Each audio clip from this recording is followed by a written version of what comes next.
class went really, really well. I started off in a bad mood, but I got better, don't worry. Now, let's just look where we are. Now, I don't mean to scare you. Actually, I do. We have 8.5 weeks left. Probably less than 8.5 weeks. But Mr. Murray, there's 10 weeks this term. Right, you are. But then, have a look. In week 9, kids seem to get a little bit antsy. Oh, exams. So, okay, you guys can disappear Thursday and Friday. Oh, and there's no assessment in this week because the kids are too fragile. So every single ATAR course is going to assess you when? Week 7. Week 8. So you're going to get 7 tests in week 8. That doesn't rattle your cage. And also it's the assessment period, so it's Thursday of week 8. So all right, 8.5 weeks. But hang on, we lost a lesson yesterday, so we're down to like less than 8.5 weeks to do all of Unit 4. But don't worry, I'll be your guide. I'll get you through it. What?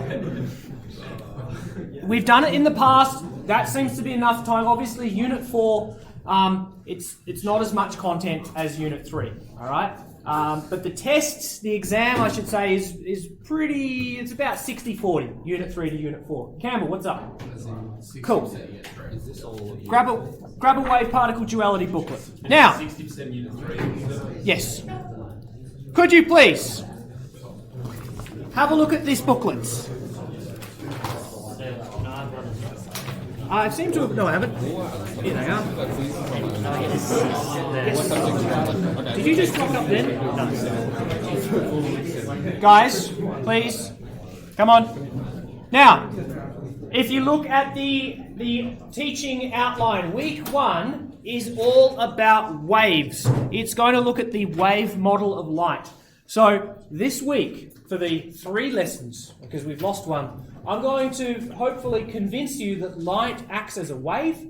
It exhibits wave characteristics. There is phenomena that occurs in nature, and there are experiments, important experiments that have been done in the past that not prove, but support the wave model. Okay? Now, conveniently, you've done a fair bit of waves. You did lots of waves in year 9. Then in year 10, you did waves in the universe with spectral lines and stuff like that. And then you did a fair bit of waves last year in year 11. All right. So a fair bit of this is going to be revision, but it's important that you cover them. They need to be pretty well learnt. Okay.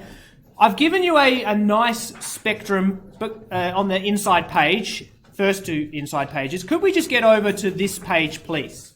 Okay. Now, a Mr. Murray prediction for the WACE, I would be very, very happy for them to just throw in a very simple question, 4 marks, provide 2 experiments that support the wave model and 2 experiments that support the other model, which I'll talk about in week 2. Or 2 phenomena that support the wave model and 2. Just simply state them. Don't explain them, just state 4 marks. So it's by the end of this week, we should have a good bullet points of different phenomena and also a couple of important experiments that support the wave model. Yes? Yes, please do so quietly. Thank you, Jonesy. All right, now, here's the thing. Have a look. We're going to jump straight into... Shh. Thank you. What light is. Light is a self-propagating transverse electromagnetic wave. Okay, we're skipping a couple of 100 years of scientific inquiry here and jumping straight to this hairy bloke here, James Clerk Maxwell. However, I want to spend a good 5 or so minutes here, and as you do your prep for the exam, you will see lots of questions that are just asking very simple, what is an electromagnetic wave? And it's worth 3 marks. You've got to be able to hit the self-propagating transverse electromagnetic wave. What he saw, he was playing with 2 different regions of science. There was a region that looked at electric fields, and so there was lots of science that went into studying electric fields, and that was the permittivity of free space. And in your data sheet, it's 4 pi times 10 to the negative, can't remember, I think it's -7. get writing and I'll quickly find it. Yeah, 10 to the negative 7. And don't worry about the units, Coulomb squared per Henry or something. And this value basically explains how an electric field permeates through space, okay? Through a vacuum, without any molecules in the way. If I took an electric charge, we can visualize the field lines traveling out, nice and equally, symmetrically spaced apart, and we know it's an inverse square law and the field lines interact. But if I took just one charge and I jiggled it backwards and forwards, those lines would also jiggle, okay? And then if I placed, I don't know, a piece of metal like an aerial over here, and I took that charge and jiggled it, the field lines are going to sort of move through this metal, and it might make the electrons here move up and down, all right? Obviously, there's going to be a time delay. More on that later.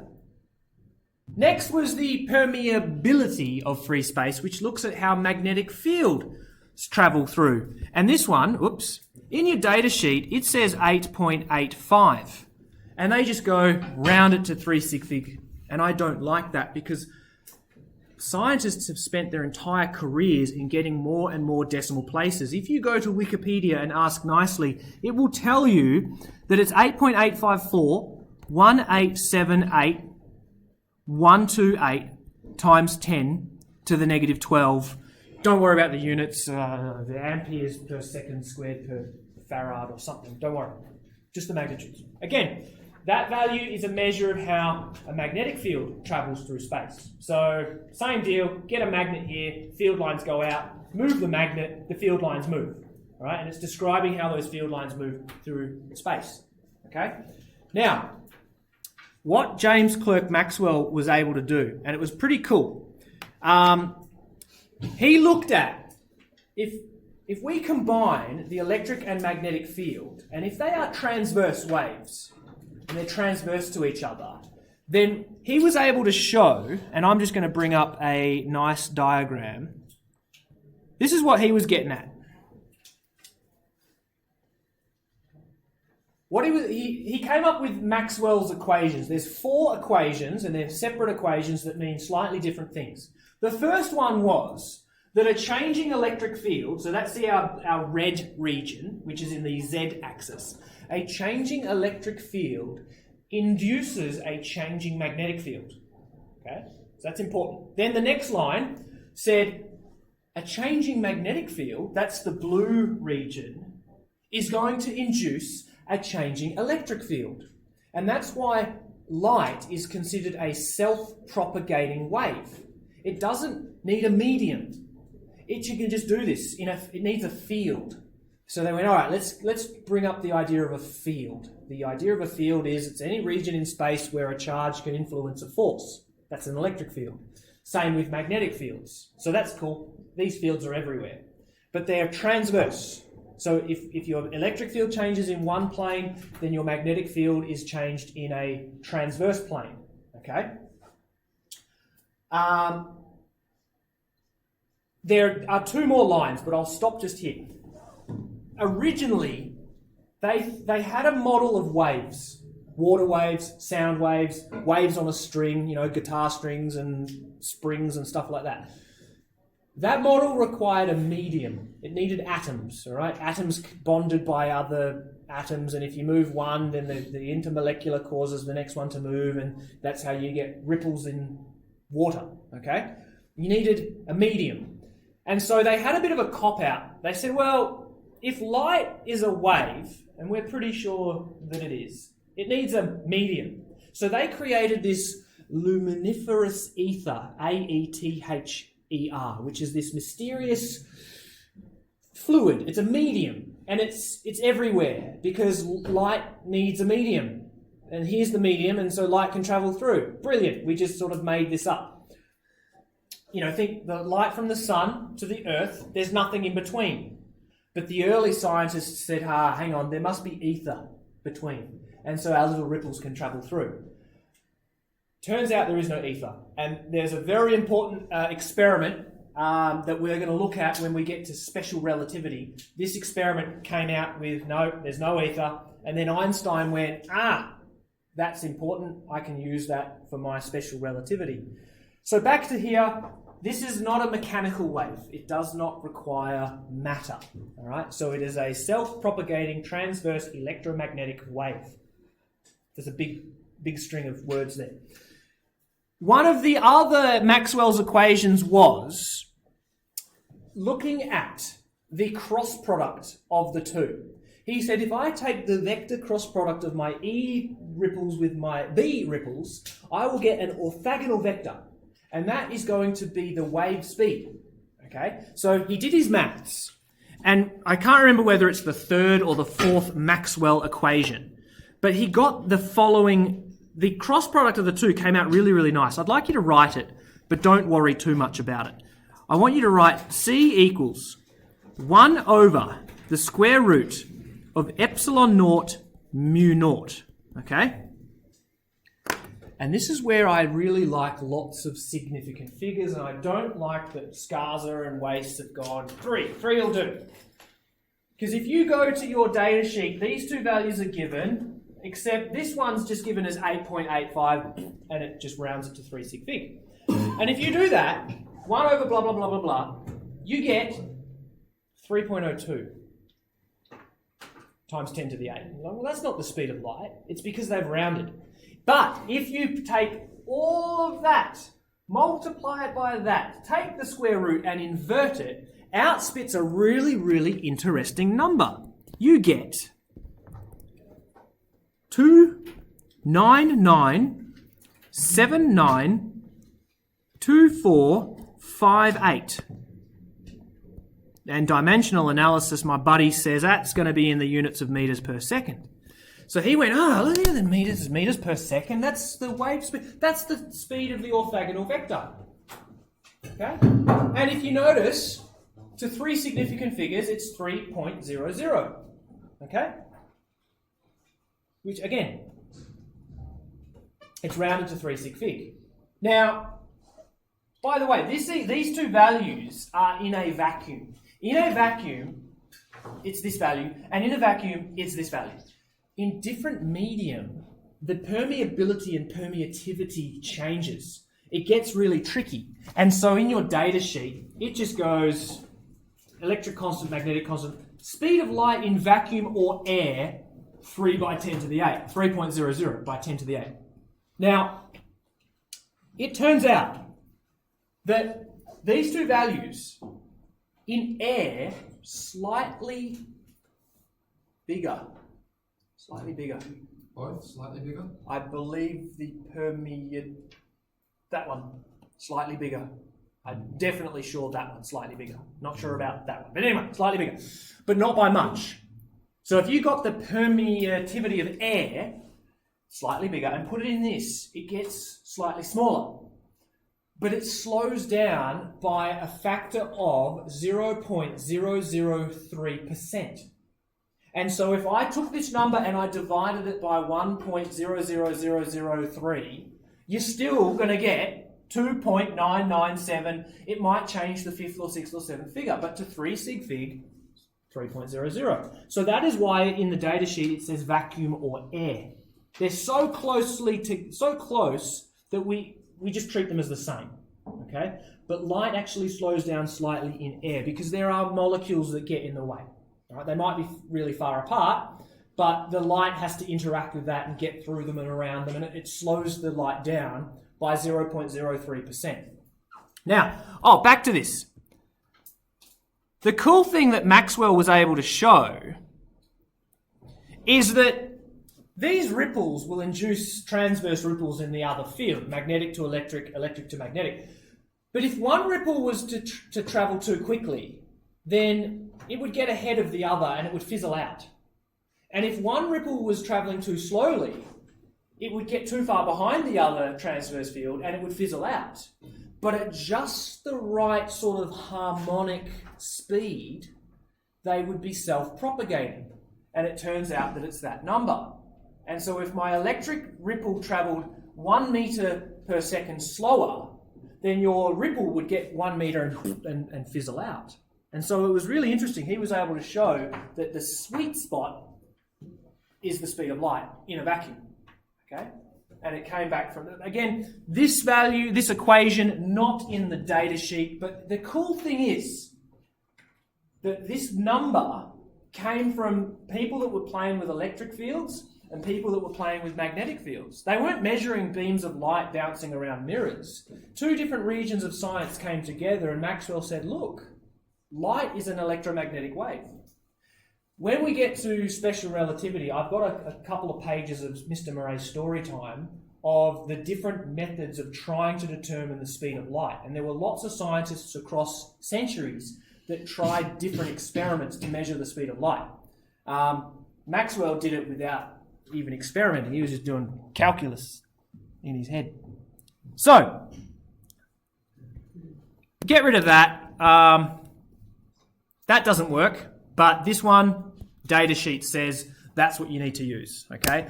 So it's unfortunate that I'm forcing you to round all of these wonderful physical constants to 3 sig fig, when, as I've said, scientists have spent their entire careers trying to sort of get an extra decimal or trying to reduce the uncertainty of this last value. They're trying to get more and more precise measurements. Now, let's get down to stuff that we should already know from, say, year 7 and 8. Here is a disturbance in a medium or a field, and it's oscillating at a nice, reliable frequency because you can see that the wavelengths are nice and evenly spaced. Now, let's just quickly talk about, if I could block these guys out, then we would be able to get these wave fronts that would just travel out. In fact, I'll use the Huygens principle and just say that they are nice and straight lines. And obviously the wavelength is nice and evenly spaced. And then we could draw a line that is transverse to the wavefront, and that would be our ray. Okay, so you've got wavefronts, or you can draw them as rays. So again, there's going to be certain times where phenomena is best demonstrated with a wavefront diagram, and then sometimes we can simply draw a ray diagram. And you would have hopefully seen rays and wavefront diagrams in the past few years of physics. The reason I bring this up is because there have been questions in the past that ask you to draw wavefronts. This is a wave phenomena, and it's in the Unit 4 syllabus. Okay, and I can show you some exams from the past. It's getting a bit old now, like maybe 2012 or 2013, but there was a question, and hey, they could just throw one in. So it's important that I cover every possible topic. Again, with rays, obviously the light that's coming from the sun, it's so far away that we can treat all of our rays as parallel. You're not going to go, the ray from the top of the sun and the ray from the bottom of the sun are not parallel. No, if you're that far away, you treat it as parallel. Okay. Next. Reflection and refraction. I spend all of about 2 minutes on this in the year 9 topic because it's pretty simple, pretty easy to see. But let's just draw Snell's law again with my mirror here, and I'll draw in my normal, which is orthogonal to the plane of the mirror, and then I can draw in my incident ray and my reflected ray. Okay. And Snell's law of reflection is pretty damn easy, which is why I don't spend too much time. Your incident angle equals your reflected angle when measured against the normal. That's pretty much it. All right. And you might recall these 2 different diagrams in year 9. If your surface is irregular, then you can imagine that the normal to that surface is always changing. And so parallel lines that come down on a rough or irregular surface are going to cause your reflected rays to travel out aparallel or scattered or irregular. And so you don't get an image being formed. But on a nice smooth surface, your parallel rays of light are going to be reflected parallel, because all the normals for each of these independent rays parallel as well. Cool? Happy with that? Sweet. Next. Yes. Oh, I thought you had... Put your hand down. It's scaring me. Thought you were asking a question. All right, next. Refraction is the bending of a ray of light as it passes from one medium to the other. You don't need to know this, but on a deeper level of understanding, the light that enters your second medium is not the light that leaves. The little bundle of energy is going to be of light, is captured by the first atom, and then a short time later is re-emitted in the same direction. And then it's captured by the next atom, and then a short time later is re-emitted.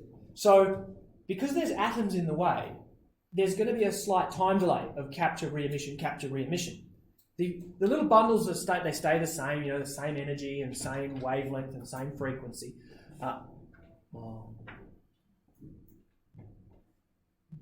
We'll say they travel same energy. I take that back. There's going to be a slight time delay. Okay, so this is obviously a cumulative delay. It slows down. Okay, now there was a typo. I took these wonderful diagrams from a student. Could you just scribble out the word diffraction? It should have said refracts. It doesn't diffract. It refracts, which is the slowing of light. Yeah, cool.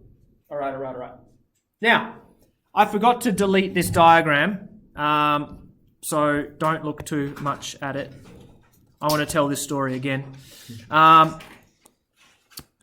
If we looked, there is a law. It's not in the syllabus, but Snell's law of refraction is a little bit more involved. Okay?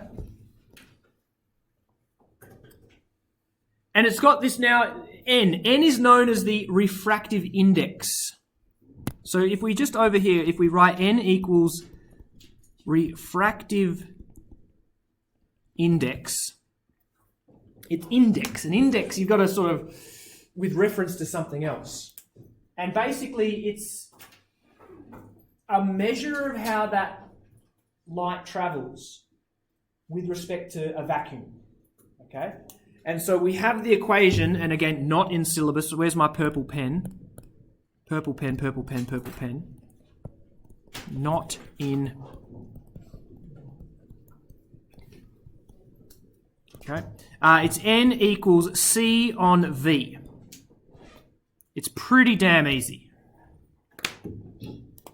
Which means, if your velocity is the speed of light, then C on C is 1. So if you have a refractive index of 1, then you are the speed of light. If your refractive index is 2, then you're travelling half the speed of light. But basically, the N value, you could say, by how much is light slowed by? So if you have an N value of 2, it's slowed down by a factor of 2. So it would be half the speed of light. So in this example, this could be going from air, which is also 1.00, but remember, it's actually 1.00003. But to 3 sig fig, it's just 1.00. Then it might be travelling in, I don't know, something that travels at half that speed. Maybe 1.50 times 10 to the 8. Maybe it's some crystal, plastic, quartz, some mineral. I don't know. I just made up the question. Okay? What could be in the syllabus is your ray diagram. So let's just go, could be in syllabus. Okay? So you might need to know that light bends towards the normal when it slows down, and it bends away from the normal when it speeds up. Okay?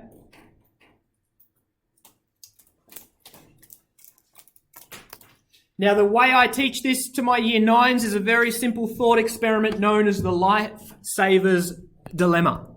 And if you had me in Year 9, you might remember this dude. He's back, saving lives. So here's water, and we've got N. Oh, look, N1 is greater than N2. All right, that makes, sorry, less than. He can run faster on the beach than he can swim in the water. And so he spots over to the distance someone in the water, and they're in a little bit of distress. And why is my icon doing that? There we go. Now, if he was to take the path of least distance, he would just go ruler out, straight line, A to B, straight line, shortest path. That would be the path of least distance. Okay, but if he did this, don't draw this. But if he did that, it turns out that he spends more distance in a slow medium. It'll take longer. All right. So he saves that person in a longer time, and that is not what he wants to do. Time is of the essence. He needs to get there in the path of least time. So some people think, well, what if he went to the point that was directly transverse, right? And what if he did this instead and then straight out? Well, sure, this distance is minimized, but then this distance is now larger. And if you work it out, there's a bit of complex trigonometry going on here. That will not get the person saved in the shortest time. Turns out he needs to aim somewhere that's set by the two medium speeds. So if he aims for this point here, that's the sweet spot that causes him to bend towards the normal, because he slows down as he enters that speed. Okay. We're not going to have enough time today, but I have placed a cool Vsauce. Michael from Vsauce does a really cool video, I think with Adam Savage from Mythbusters. They make a Bachistochrome, which is a special shape, and they also talk about this really cool phenomenon. Now, the great thing is that if you're a lifesaver and you know the two wave speeds and you know the geometric, you could get your Casio FX82 Plus out and do a little bit of N1 sine theta over N2, take the arc sine, that's the angle, boom, boom, boom. You could figure out what path to take and by what angle to bend, all right? And you would do that in the path of least time, excluding your calculated time. That would be the path of least time. Light does this without a Casio FX82 Plus. It just does, okay? So if I got my laser pointer out, and maybe I will, if I was more prepared, I'd have my laser pointer out, get my glass prism, you would see the light ray bend, okay? It doesn't know that it's doing it. It doesn't know that some Dutch dude called Snell figured out the mathematical relationships. It just does, which I think is really, really cool. Light takes the path of least time, which causes it to bend towards the normal if it slows down, away from the normal if it speeds up. Okay, next. Dispersion. All right, cool story. Dispersion is the splitting up of light into different wavelengths, and Isaac Newton did that, and every second picture of Isaac Newton, he's there holding the prism, and a little rainbow's coming out the other side, yeah? And he did that experiment. Not only was he really cluey about motion and gravity and Newton's law of gravitation, he was also pretty good with optics. He also made a very famous book called Optics that looked at all focal points and refraction and diffraction and dispersion. So he took the beam of white light from a globe or a flame, a candle, white light, he split it up into the 7 primary colours. Again, if you had me in years 9 or 10, you might have heard me talking about Roy G. Biv, right? Do you remember Roy G. Biv? Roy G. Biv, red, orange, yellow, green, blue, indigo, violet. The 7 primary colours of the visible light spectrum. You look at indigo, what colour is indigo? Purple. You look at violet, what colour is violet? Purple. It's the same damn colour. Isaac Newton was a very religious man, and 7 is a very holy number. It appears a lot in the Bible and in the story of Catholicism. 6 is just too common. It's divisible by lots, and that too, probably. He went, look, 7 colours, indigo and violet, 7 of them. Look at that. God manifests all glory and beauty in nature is from God. Respect. Can't do that anymore, can we? Anyway, another cool story, and I'm just going to go back. You don't need to... No, you didn't see me gesture. I'm just going to go back to this page. You do not need to. Cool story time. Isaac Newton was a couple of centuries before his time. He didn't have all of the cool kit that the scientists in the 1900s had, all the fun little jiggly boxes that I've got up the front. He had some glass and some alcohol. He had a thermometer. So he wanted to know if there was any different physical characteristics of he goes, oh, this one bent by more and that one bent by less. He stuck a thermometer in the purple, and any temperature change? No.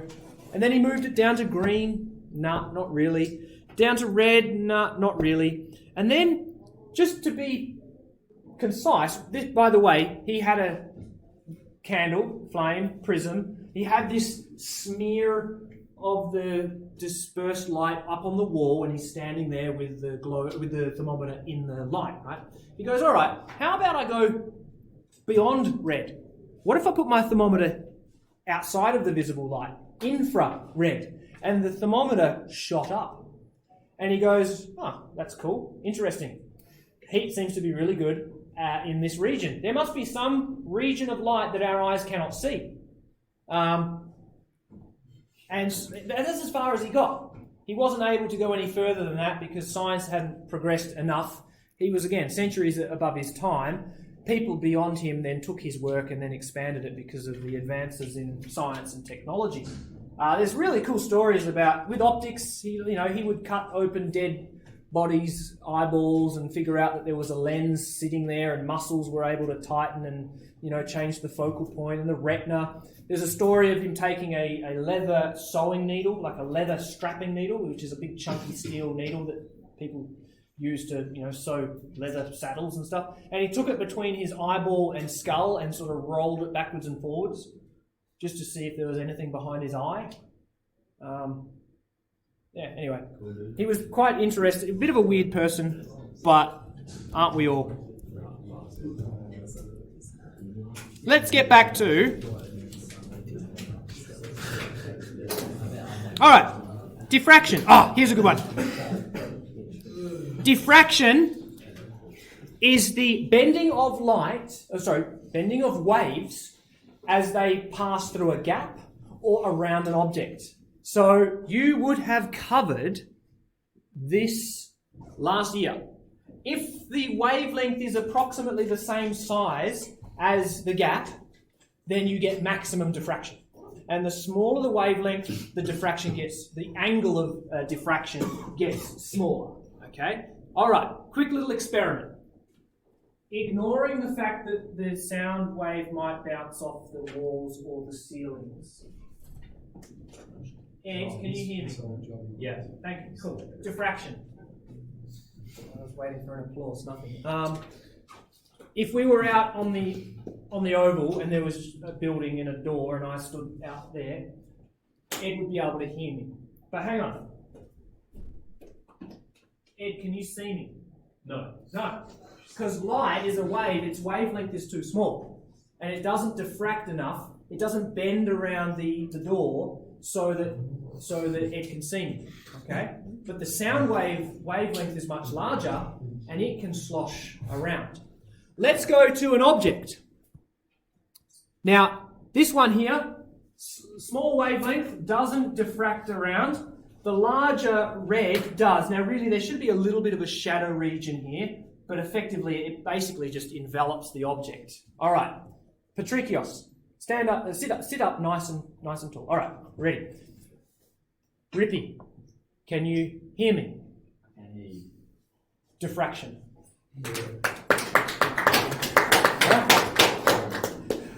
Oh God. The sound waves that I'm relative to the medium, relative to the size of Patricios' glorious head, wavelengths are about the same size, and so they can slosh around. All right. You might have heard about why shipping harbours, the boats, when they come in, they've got a very large their horn is a low frequency, large wavelength. They need that sound to diffract around all the objects in the shipping harbour so that you can hear the ship. If it was beep, then it's not going to diffract as much, and there would be people in sort of quiet zones. Same with ambulances and fire brigades. They don't just go bang, bang, bang, bang, bang. They go wee wah, because this ambulance is racing past different objects of different sizes.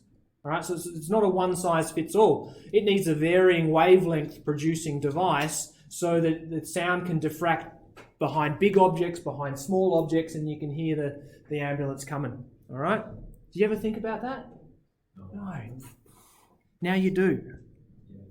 All right, here we go. We're almost up to the fun stuff. By the way, guys, so far, all of the red headings, these are wave phenomena. So, reflection, refraction, dispersion, diffraction. Have I missed any? Half. Let's just go interference, another wave phenomena that supports the wave model. Campbell and Sean, look at the diagram on the board and you will see that these two waves are in phase. You have a crest meeting a crest. They combine constructively to produce a large amplitude. That is known as constructive interference. If you shift one of those waves by half a wavelength, or n, I'm not good at figuring, how do you express an odd fraction? 3 on 2, 5 on 2, 7 on 2, n over n, whatever the hell it is. You see a crest meets with a trough, they cancel out, you get zero amplitude. That is known as destructive interference. And then anywhere in between, they combine and you get some weird shapy waveforms. Not right now, Mahoney. This is waves do this. And in year 11, you would have done it with sound. You would have done it with the ripples of the water tank. You would have seen, and the strings, the waves in the string, you would have seen regions where they're working together. You call them antinodes. Regions where they're not working, what are they called? Nodes. Cool, cool. All right. This here is a microwave receiver. And for this, I need to, oh God, I need to plug in my microwave transceiver, microwave receiver. Oh, wait a second, that's the same damn one.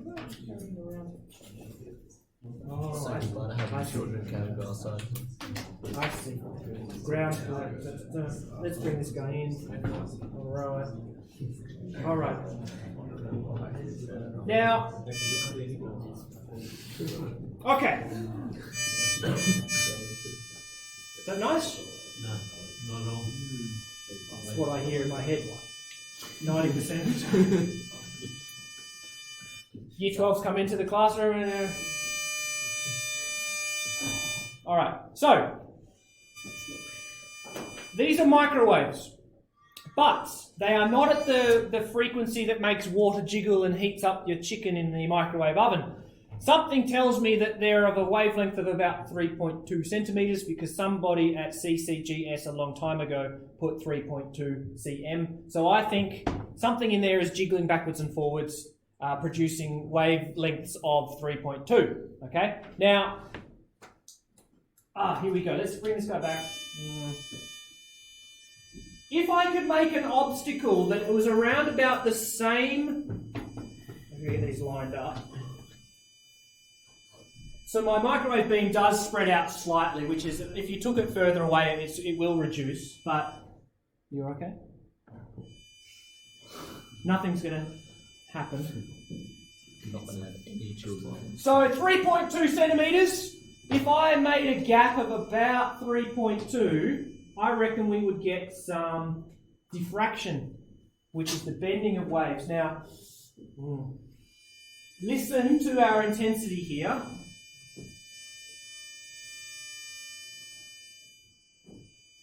Oh. Now, trust me, I'll just amplify it a bit. No. Literally, there is no line of sight of that transceiver to this receiver, okay? But the wavelengths are bending around, and again, the diagram of the wavefronts that split and bend out like that, okay? That's Ed hearing me outside the door, okay? Same. I cheated a little bit. All right, cool. Next. What else can I do with this thing? We could probably do the opposite, but I'm thinking, no, that's too big.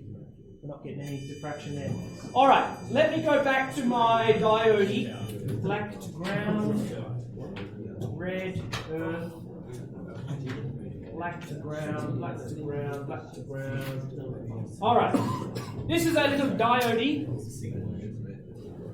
that needs a little bit more amplification. Alright, here we go. Now, we get rid of him and right angle a bit better. Alright, now I want to show a constructive and destructive interference. Let's just get him out of the way. If I sent these waves out and they struck this plate, it's a big plate, so not much is going to diffract around. They're going to reflect back. So you're going to have incoming waves, crests and troughs, travelling in the same wave speed as returning waves, crests and troughs. All right. Now this thing is a constant frequency, constant wavelength. There are going to be regions in here where we have crests meeting crests, high amplitude. Half a wavelength later, you're going to have crest meeting trough, 0 amplitude. Think of the standing wave on a string. Think of the air columns. At the end of last year, you had the plastic tubes with the speakers and you were listening for the louds and quietnesses. I reckon between each successive constructive, or how about between each successive antinode and antinode, is a distance of half a wavelength. That's what you needed to know in year 11 harmonics last year. From node to node is half a wavelength. Okay, so I reckon if I place this thing in here, this is going to be picking up microwaves, and between half a wavelength is going to be allowed to a loud. Let's just get on with it already. Here we go. All right, watch what I'm doing.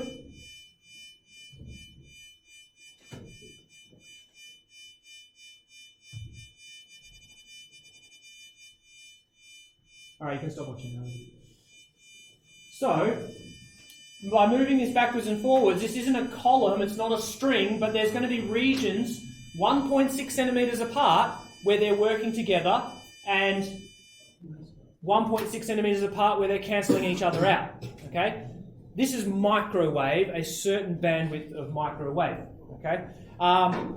The microwave length that causes water to jiggle is about, I think it's about 5 times smaller. So if this thing was making into the millimetre wavelength, and if I pointed that at Cameron Garside, it would start cooking. Okay? For some strange reason, that just happens to be a nice wavelength. The bond length between your hydrogen and your oxygen, it makes them resonate. It causes their kinetic energy to increase. Okay? That's about as much as I wanted to get to. So, we will continue on, but as I said, by the end of this week, I will hopefully prove to you that light is a wave. It has wave properties, exhibits wave properties, and there are phenomena that support it. Okay? Just before we go, I want to show you another thing that I don't like about the data sheet, and that is, and we are going to come back and look at wavelengths and frequencies. There are different regions of the electromagnetic spectrum, and James Clerk Maxwell said that all of these regions, they're all travelling at the same speed, and they're going to be governed by the wave equation. Now, could you just write the wave equation? And if you are ever dealing with EMR, whatever you're dealing with, be it gamma rays, X-rays, ultraviolet, visible, infrared, blah, blah, blah, blah, blah, we're going to go C equals F lambda, okay? And C is literally speed of light. 3.00 times 10 to the 8 meters per second, all right? So make sure if you're dealing with EMR, make sure you write C and not V. I think C in Latin, ceres, or there's some Latin word for light that starts in C. I believe that's the origin of why they use the term C. Now here's the thing. Different scientists will argue that there are different boundaries between these regions. And not only that, it's a spectrum. There's no finite boundary between you are a X-ray, now you are a gamma ray. No one has decided on that. It kind of blends from one region to another. They overlap. And because they overlap, this leads into a problem. And the problem is that if you are asked to solve for the wavelength or the frequency of something, and if you're in one of those overlapping regions, you might have two different regions. Let's just have a look at what you've got here. This is what you're going to be working with. Okay? And so the grey bands, if you can see the grey bands there, and these regions overlap. So this wave, whatever this wavelength might be, I don't know, 6 times 10 to the negative 9. One scientist might go, that's in the ultraviolet region, because the ultraviolet does this. And someone else might go, no, that's in the X-ray region. They overlap. There's a nice big broad band here. And so if you are ever asked to solve or identify what region, you're either going to use frequency or wavelength. To play it safe, it's going to be in this region of 10 to the 12 to 10 to the 14 hertz. Or radio, it'll be less than 10 to the 8. Have a look at visible light. This is the problem with visible light. Sorry, I shouldn't say that. Have a look at the range between 10 to the negative 6 and 10 to the negative 7 meters. There are 3 regions. You've got ultraviolet, visible, and infrared. And so that's the problem. I'm going to ask you in a few weeks to remember 2 important values that will give us kind of the boundaries. But you're not expected to know them. But I want you to just take them and remember them, put them in your pocket, learning the outer edges of visible light. And that way you can be pretty sure whether it's within the region or outside of the region. So I just wanted to end on that. Again, not a fan of this. I would like them to just have finite boundaries.